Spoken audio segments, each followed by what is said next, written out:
નમસ્કાર મિત્રો, આપણે મોરબી જિલ્લાના ટંકારા તાલુકાની નગરપાલિકાની ચૂંટણીના વોર્ડ નંબર 5ના ઉમેદવાર અને આપણા લુહાર સમાજનું ગૌરવ કહી શકાય તેવા શ્રી પરેશભાઈ કારેલિયાની ત્યાં કાર્યાલયની આપણે મુલાકાત લઈ છે.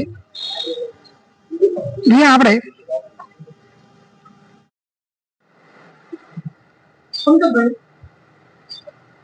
આપનું કુટુંબ વર્ષોથી ભાજપ સાથે સક્રિય રીતે જોડાયેલું છે.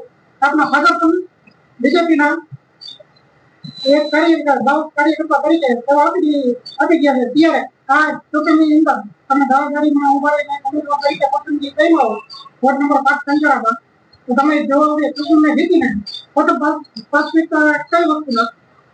મારા ફાધરની બધા બીજેપી સાથે જોડાયેલા છે અને લુહાર સુથાર સમાજ બીજેપી સાથે જોડાયેલો છે. અને અમે પેલા રોડ રસ્તા અને પાણી, જેમ પેલા રોટલી કપડા મકાન આવા પ્રશ્નો હતા, એવી રીતે આજે હોય છે એને પેલા પ્રાથમિકતા આપશું અમે. હાલે બીજેપીનું મંતવ્ય આપને શું લાગે છે કે ટંકારા તાલુકાની અંદર કે બીજેપીનું વર્ચસ્વ અને નેતૃત્વ કેવું રહ્યું છે? તમે પ્રજાને પૂછો બીજેપીના મંતવ્ય વિશે. ઓલમોસ્ટ બધાય બીજેપી તરફ છે. યુવાનો બધા બીજેપી સાથે જોડાયેલા છે. બધી જ્ઞાતિ 18 વર્ષ બીજેપી સાથે જોડાયેલી છે. કેમ કે આટલા વર્ષમાં બીજું કોઈ દિવસ કામ થયું નથી કોઈનાથી, એ બીજેપીએ કરી બતાવ્યું છે. અને બધી જ્ઞાતિ સાથે મળી ટંકારામાં આ નગરપાલિકાની ચૂંટણીમાં સાથે જોડાયેલા છે અને લડે છે. મને લુહાર જ્ઞાતિનું ગૌરવ છે. અને બીજેપી સરકારે જ્યારે આપણા રાજ્યના અધ્યક્ષ તરીકે જગદીશભાઈ પંચાલને વિશ્વકર્માની જે જવાબદારી સોંપી છે, જે પદ ઉપર બેસાડ્યા છે અને જેને મારા ઉપર વિશ્વાસ મૂક્યો છે અને નગરપાલિકામાં મને જે લડાવે છે, તે બદલ હું જગદીશભાઈ વિશ્વકર્મા અને બીજેપી પાર્ટીનો ખૂબ આભાર માનું છું.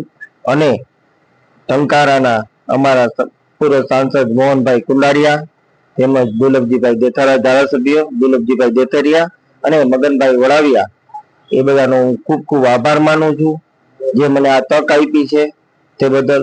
અને હું એના ઉપર ખરો ઉતરીશ. હાલ તમારા બીજેપી સિવાય આપણા કોંગ્રેસ અને આમ આદમી પાર્ટી બંને જીતનો દાવો કરી રહ્યા છે. તેના ઉમેદવારો પણ અત્યારે મેદાનમાં આવી ગયા છે. ત્યારે એ રીતે આટલું મંતવ્ય થોડુંક જણાવો.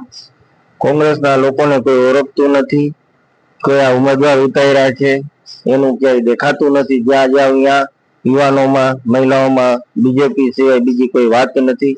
અને જોરશોરથી બીજેપીનો પ્રચાર છે અને એક જ માંગ છે, બીજેપી સિવાય બીજી કોઈ વાત નથી. હું ટંકારાની જનતાને અપીલ કરું છું કે ભાજપની પેનલને બધા વોર્ડોમાં ભાજપને મત આપી વિજય બનાવે. પેનલ ટુ પેનલ બધા જીતે.